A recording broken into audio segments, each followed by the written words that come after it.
So, let's talk about sequels. Now, officially the dictionary defines a sequel as a published, broadcast or recorded work that continues the story or develops the theme of an earlier one. But come on, we all know what that really means. Sequel. A misguided attempt to replicate the financial rewards of a previous work whilst completely failing to understand the source of its success.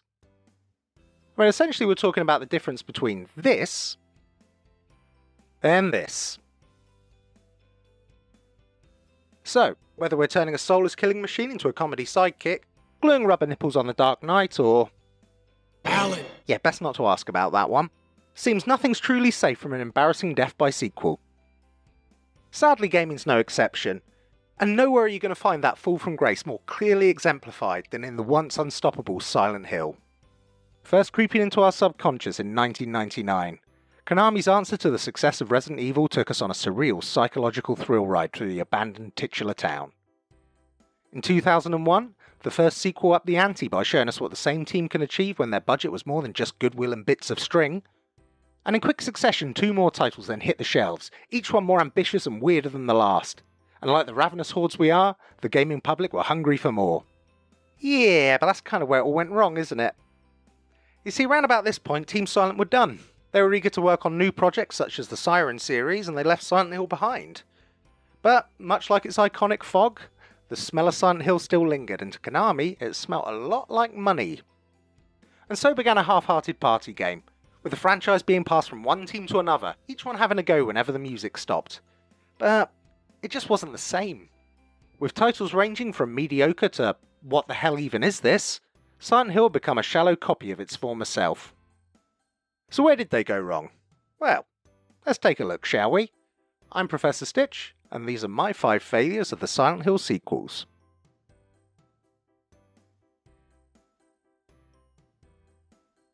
With shards of headlight piercing the mist, our story begins. A stranger in a strange land, standing alone on the desolate streets, adrift in a sea of intrigue and mystery.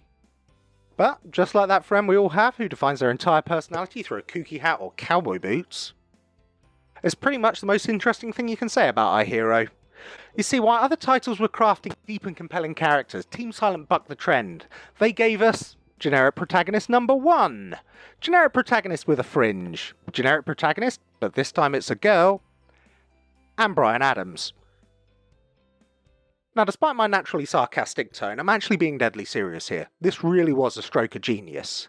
You see, instead of wasting time struggling to create a character we could invest in, Team Silent built a personality void that the player could fill themselves. You weren't just following the plight of someone you'd come to know and love, this was you, your story and your struggle for survival. And to top it off, what little background we did have was grounded and relatable. I mean, we were a parent, panicked because we didn't know where our child was. We were grieving and coming to terms with the loss of a loved one. A scared teen walking home alone at night, or a socially anxious guy moving into a new town. All very simple, very human setups. About as relatable as stepping on an upturned plug or having to run back to the house because you forgot your piddling mask again. With that said, let's see how sympathetic our later protagonists were. Surely we all know what it's like to be a combat-trained, recently discharged mental patient, struggling to come to terms with their parents' plan to sacrifice them to the elder gods, whilst also dealing with the guilt of a sibling's death. And who can't relate to being a truck driver with childhood PTSD, who after his mother was sectioned and he witnessed his father's death, rescued a small girl from a burning building, and then began to investigate a small remote town because of reasons? And who amongst us hasn't at some point been a parent who staged a bunch of crimes in order to be arrested so he could take revenge on his child's killer, but in the process accidentally uncover corruption in the prison system when he witnesses the death of a guard, before escaping through a random series of events to later team up with the daughter of said guard? Tales as old as time. Now, to be fair, on paper these are actually compelling backstories, and they could have worked well on well-defined, fleshed-out characters. But sadly, when it comes to actual gameplay, our heroes range from plank of wood in a jumpsuit, and plank of wood, but this time he has a hat. Essentially, we're left with the worst of both worlds. We have characters too bland to root for, but too complex to project ourselves onto. And that's not the only misstep our band of heroes make. You see, the original bunch, they weren't just relatable. They were simple, down-to-earth, and most importantly, vulnerable.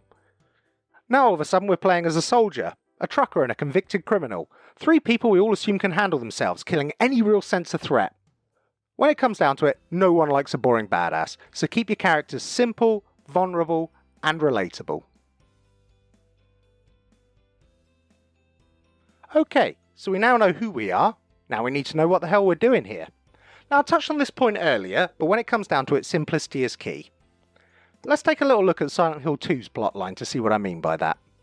We start off with James Sunderland gathering his thoughts in a rest stop just outside Silent Hill, a town he and his wife Mary visited some years before. Now a few days ago, James received a letter from Mary saying she was in Silent Hill waiting for him in their special place. James naturally finds this a little bit odd as Mary died 3 years ago, but despite this, he heads into town to find her, assuming by special place she means the park. I mean, already we have a compelling, simple setup. For roughly the first half of the game, your only objective is get to the park. And once you get there and find Mary isn't around, you just head over to the hotel that she and James stayed at.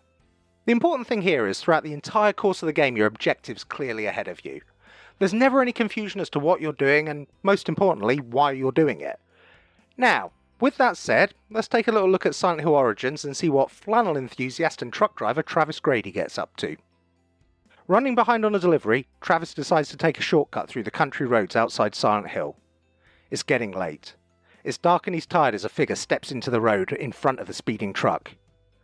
Fueled by pure instinct and reflexes, Travis swerves past the stranger and brings the vehicle to a stop on the roadside. But when he looks back, the stranger is nowhere to be seen. Once again, a simple and compelling setup. The only trouble here though is, Travis has no reason to hang around. I mean, he's late for a delivery 13 miles away, and once he sees no one's hurt, the obvious choice would be get back into his truck, radio the incident in on the CB radio that he's clearly shown as having in the opening credits, and then carry on with his journey.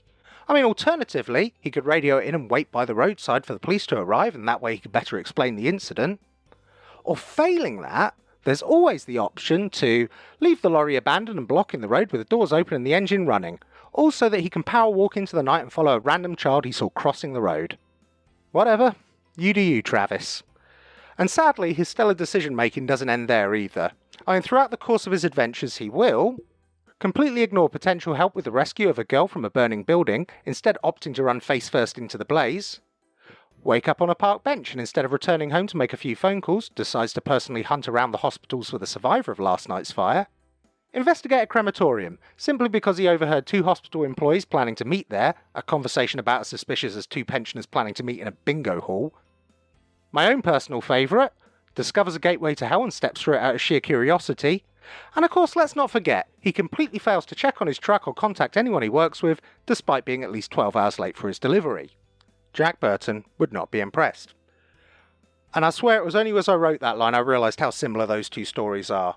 I'm not pointing any fingers here, but yeah, come on guys. Anyway, before I get completely derailed by 1980s Kurt Russell hijinks, which seriously happens more often than you'd think, let's get back to my point. You see, the trouble here is, Travis behaves like he knows he's in a game. Nothing happens that isn't the direct result of him making a dumb decision to push the story forward. Now, with the original games, the story was the one that pulled you along. You felt almost trapped in a sequence of events you were doomed to see through to the bitter end. For a Silent Hill story to work, it has to be solid and linear, and its motives simple and clear. I mean, in the end, it's Silent Hill's story. You're just the passenger. Now, whilst our own motives need to be clear and logical, the motives of Silent Hill itself should definitely be shrouded in mystery. Now, this is a bit of a gripe that's kind of close to my heart, and I've noticed there's a bit of a rising problem with writing these days, so any aspiring writers out there, please pay attention. Not everything needs explaining. No one cares where Wolverine got his jacket from, or how buff Dr. Manhattan made the Xenomorphs. And you know what, I'm pretty sure we can work out for ourselves why Han Solo calls Chewbacca Chewie, thank you very much. I mean, by removing this mystery, you're starving the imagination. Our minds thrive on that hint of the unknown, the shadowy, undefined shape in the corner of our eyes. That shape that becomes so much more boring when someone turns the light on and you see it's an old coat that just looked really spooky in the dark. Sadly, this was a crime the later Silent Hills were definitely guilty of, in some cases even working fan theories and fiction straight into the canon. Well, thankfully not all fan fiction. Anyway, Before we knew it, we suddenly had elaborate stories to wade through about the conspiracies of the town's cultists, or some bland tale about deals made with Lovecraftian gods. I mean, it wasn't long before we even had full-blown moustache-twirling monologues that put myself to shame.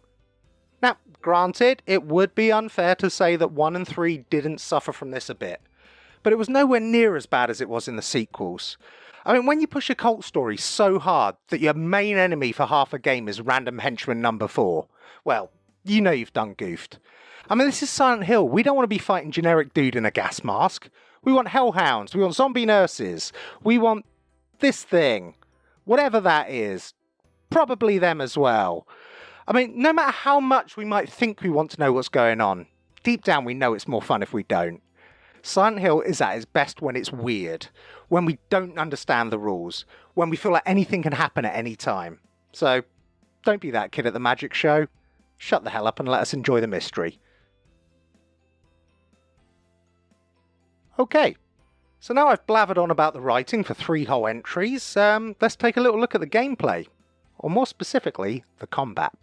From the simple stealth mechanics of hiding in the fog or turning off your light, to the age-old classic of just closing your eyes and legging it. Throughout all the entries in the Silent Hill series, we've had a bunch of choices when it comes to dealing with the twisted inhabitants of the town.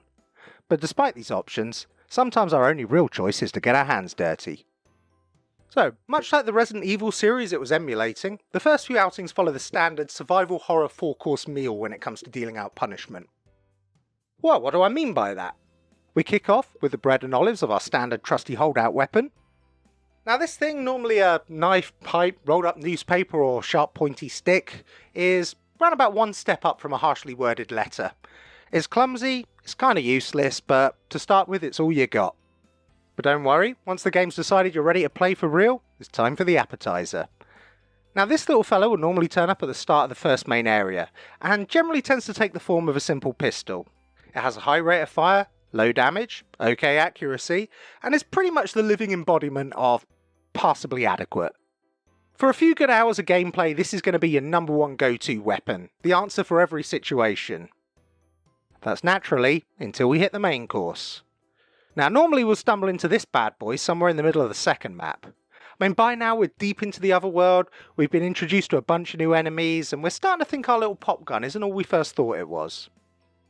And that's when we spot the iconic boomstick. I mean, ammo might be a little bit more sparse and its range just marginally above throwing a shoe, but when it comes to survival horror, the classic boomstick's where it's at. So already we're building up a nice full arsenal, but nothing rounds off a meal quite like a dessert. Or in this case another gun, but this time a really big one. Now whereas Resident Evil opted to play Dirty Harry with the Magnum, Silent Hill chose to stick to its country town roots with a hunting rifle. And regardless of what model mesh or animation they might use though, the result's still the same. An extremely high-powered, long-range gun with stuffle ammo and a rate of fire slower than an Amstrad loading screen. This is the beast that will become your boss fight weapon. The one you won't use so you can save up all your ammo for when you really need it. I mean, naturally you'll completely misjudge it and still have about 30 rounds left by the time the credits roll, but at least you weren't caught short. Anyway, that's our main 4. But you'll run into other weapons along the way that just sort of flesh out the roster a bit. Side dishes, if you will, because I've started this food analogy and I'm stuck with it to the bitter end. But these 4 form our backbone, essentially. A simple selection of core weapons, paced out nicely to ensure our firepower increases with the threat we're facing. A tried and tested formula which naturally was completely ignored by the sequels. The titles that followed Team Silent's demise saw a dramatic shift with combat focusing more and more on melee. Ammo became extremely rare, upper limits were put on how much you could carry, and the actual sound effects and animations just kind of became meh. These games started to really push you into trying to get up close and personal with the enemy, which, granted, at first glance, makes sense. I mean, surely things are more scary if you don't have a gun. But let's look at that in a bit more detail, shall we? First off, a simple fact. Sticks don't need ammo, so without the ever-constant threat of running out and being left defenseless, already things are a lot less tense. I mean, on top of that, guns are loud. Surprising, I know, but when combat means running the risk of alerting your enemies, it adds a whole new dimension to your decision making. I mean, do you evade and risk leaving the enemy alive to continue hunting you? Or attack and risk being overwhelmed when its friends show up? Now, all these are minor points, though. The big one for me is, when you make a game melee focused, suddenly you have to drastically increase the range of your player's movement. So gone is James turning like a docking cargo ship as he flails clumsily with his stick, because now we have flips, combos, and superhuman strength. I mean, seriously, how can you expect anyone to feel threatened when their character has the combined combat skills of Neo, Mr. Miyagi, and Tommy Wiseau? I mean, personally, I think going the other way. Losing the melee and holdout weapons altogether would have been way more effective. Maybe even increasing the damage the enemies do right up to the point of one-hit kills. It would have really tweaked the tension. You want your player panicking anytime anything gets too close. You want them nervously glancing at that ammo counter every few seconds. Keep the combat clunky and encourage your players to keep their distance. Now, it might seem like a bit of an odd statement here, but having a bigger budget and better technology isn't always a good thing. I mean, let's look at the 1975 absolute classic of Jaws. The lingering, masterful menace of that dark shape just beneath the water. The fear of always knowing that lurking horror is always near you just can't see it. Now, it's a well-known fact that this is the result of a happy accident. The result of creating a rubber shark that looks so monumentally shit that it was just easier to keep it out of shot. Now, let's take a look at one of the sequels, shall we? Yeah. Now, it's a little known fact that Silent Hill has a very similar story. I mean, when you first think of the titular town, what comes to mind? So I think for most of us it's that deep, mysterious, swirling mist. But just like the aforementioned rubber shark, that mist is the result of the limitations of its time. You see, back in 1999, when the game first released, Silent Hill was an ambitious project. Back then, trying to render an entire town on a PS1 would be like getting a hamster to tow a building, and the console just simply wasn't powerful enough. But by flooding the streets with fog, we limit our view, and our poor strained console only has to render a small area at any one time. A simple and elegant solution, with the lovely side effect of creating a menacing air of mystery. Now, as time passed, technology advanced more and more. Surprise! Naturally, the various Silent Hill teams took advantage of this. We saw massive jumps in graphic quality, smoother animations, and creative new mechanics that seemed like a distant dream back in the 90s. All great stuff, and a very welcome step forward for the series. But just because you can do something, doesn't mean you should. You see, suddenly the mist was clearing as the developers wanted to show off their improved graphics, and the twisted horrors it allowed them to create. But this was never what Silent Hill was about. Above all else, what made it once great was its focus on atmosphere and mystery, the slow creeping dread of never quite knowing what's stalking you through the shadows, the unnatural stillness that rendered the air heavy with dread. Now you see, when you're too eager to display your monsters up front and centre, you're robbing the game of its flavour and stripping it of its soul. Well, you tell me, which is more sinister? A hulking faceless figure silently watching you from the shadows? Or a giant squealing half-man with a crippling fear of spotlights? Put simply, sometimes it's more about what you don't show than what you do. I mean, technology and resources are great, but they're no substitute for imagination and artistry. So, stay true to the spirit of your game. That's my 5 failures of the Silent Hill sequels. I'm sure a solid half of my viewership, so 6 people, completely disagree with me. And if you do, please tell me in the comments below. This is a subject I'm very passionate about, and I'd love to have a discussion about it. While you're down there as well, pretty please, it would be greatly appreciated and help me out a lot if you hit that like and subscribe and the little notification bell so you can see any new videos that come up. Also, please do follow me on stuff. If you haven't tried out any of the games I've made myself yet, they're up for free and ready to play on itch.io, so click around in the link in the descriptions below. But aside from that, I think that's everything. So until next time, have fun, stay safe, remember to play nice. Goodbye.